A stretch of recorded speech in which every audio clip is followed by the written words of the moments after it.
তন্ময়দা, তন্ময়দা, এই যে এখন যে আলোচনাটা হচ্ছে যে ধর্মীয় বিভাজন, ধর্মীয় মেরুকরণ একটা এমন জায়গায় পৌঁছচ্ছে, যত দিন যাচ্ছে আমরা দেখতে পাচ্ছি, যাই বলুন সেটা সনাতনী হিন্দুদের গীতাপাঠ বলুন, লক্ষ্যকণ্ঠে, কিংবা বাবরি শিলান্যাস বলুন, এরপরে আবার কোরআন পাঠও নাকি হবে, সব মিলিয়ে যেটা দেখা যাচ্ছে যে বিজেপি বরাবরই হিন্দুত্বের কথা বলে, হিন্দুত্বদের রক্ষার জন্য তাদের অ্যাক্টিভিটিগুলো থাকে, কিন্তু এই মুহূর্তে বঙ্গ রাজনীতিতে আর কোনো কি ইস্যু নেই যেখানে শাসক দলের একের পর এক দুর্নীতি, শিক্ষা, স্বাস্থ্য, আপনার রেশন, সব কিছু নিয়েই আমরা বিভিন্ন সময় বিভিন্ন দুর্নীতির কথা জেনেছি, মানুষের কাছে পৌঁছেছি, কিন্তু সেই সব ইস্যুগুলো কোথায়?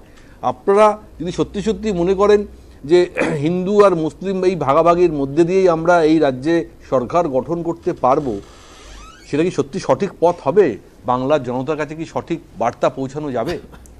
সুপ্রিয়, প্রথমেই আপনাকে বলবো যে আপনার কতগুলো অ্যাজাম্পশন, যে চিন্তা, সেটা হচ্ছে ভুল হয়েছে। এই জন্য বলছি যে এই যে 5 লক্ষ কণ্ঠে গীতা পাঠ গতকাল হয়েছে, মনে রাখবেন এটা কোনো নির্বাচনের সাথে সম্পর্ক নেই গীতা পাঠের সাথে।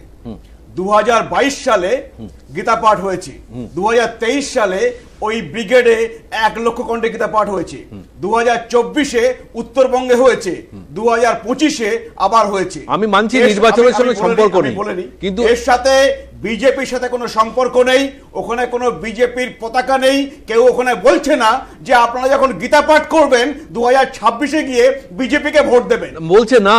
আমিও বলছি, বলছে না। আমি শেষ করি, কিন্তু যা দেখা যাচ্ছে আমি বলে দিচ্ছি যে সেইখানে যে কোনো মানুষ, আমি হচ্ছে বিজেপি করি মানে এরকম নই, আমি সনাতন ধর্মী নই, আমি গীতা পাঠে যেতে পারবো না, তো সেইটা কেউ বলতে পারবে না আমাকে। সুতরাং সেইভাবে স্বতঃস্ফূর্ত ভাবে আপনি সমাজের সব ধরনের মানুষ, আপনি কি কালকে জানেন, আপনাদের সাংবাদিক নিশ্চিত গিয়েছেন, ওখানে কত জাতীয়তাবাদী মুসলিম ছিলেন? তো জাতীয় গীতা হচ্ছে কারো কোনো ধর্মের জন্য নয়, শুধু গীতা সবার জন্য। সেখানে সনাতন ধর্মের মানুষ ছিলেন, জাতীয়তাবাদী মুসলিম ছিলেন। সেখানে ছিলেন না কে? সেখানে ছিলেন না মমতা বন্দ্যোপাধ্যায়। কারণ তিনি থাকবেন কি করে? কারণ তার মানসিকতা অন্যরকম। তিনি বলেন সনাতন ধর্ম গন্ধ ধর্ম, তিনি বলেন মহাকুম্ভ হচ্ছে মৃত্যুকুম্ভ। তো এইরকম একটা মানুষ কখনো সেখানে যেতে পারে? আবার তিনি অ্যাসেম্বলিতে দাঁড়িয়ে এটাও বলেন যে আমি ব্রাহ্মণ ঘরের মেয়ে। আজকে সেটা হচ্ছে তিনি বলেন ভোটের উদ্দেশ্যে, ভোট পাওয়ার জন্য, কিন্তু কাজে আপনি সবসময় বলে রাখবেন গীতাও বলেছে যে মানুষের কর্ম মানুষের পরিচয় দেয়।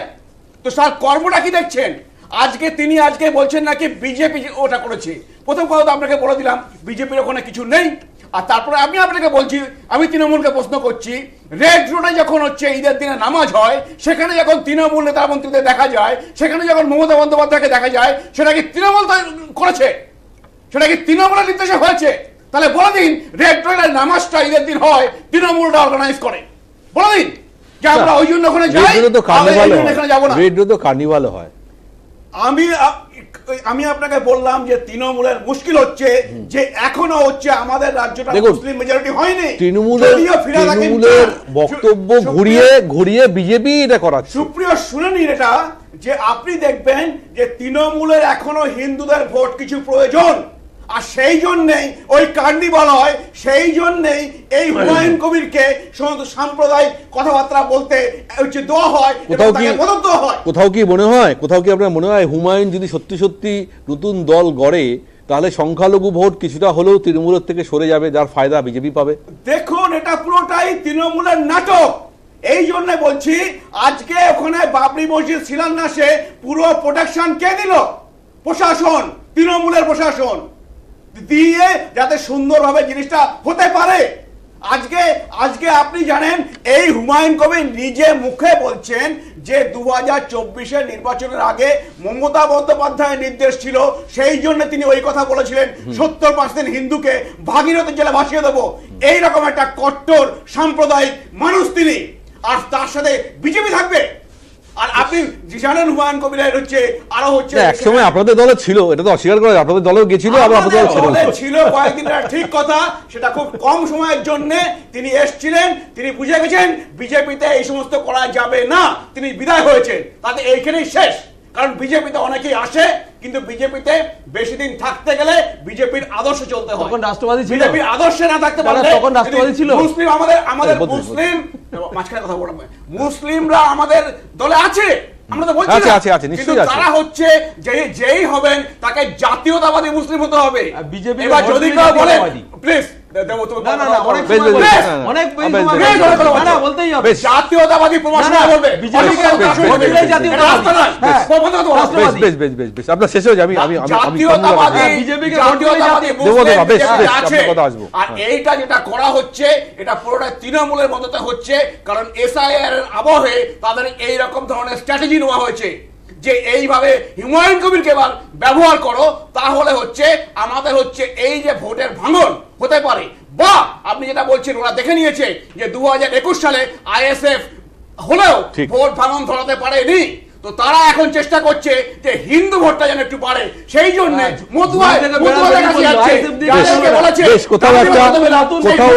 কোথাও একটা সমীকরণ তো আছে। হুমায়ুন কবিরকে ব্যবহার বেশ করছে। বেশ বেশ বেশ বেশ দেখুন, হুমায়ুন কবির তো বলছে মুখ পুছে ফেলে দিচ্ছে আমাকে, এবং জানি না হুমায়ুন কবিরের মনের মধ্যে কি আছে আমাদের তো জানা নেই, কিন্তু আসল জানা যাবে 2026 নির্বাচনের আগে তিনি তার অ্যাক্টিভিটিগুলো কি করছেন। আমি কামরু সাহেব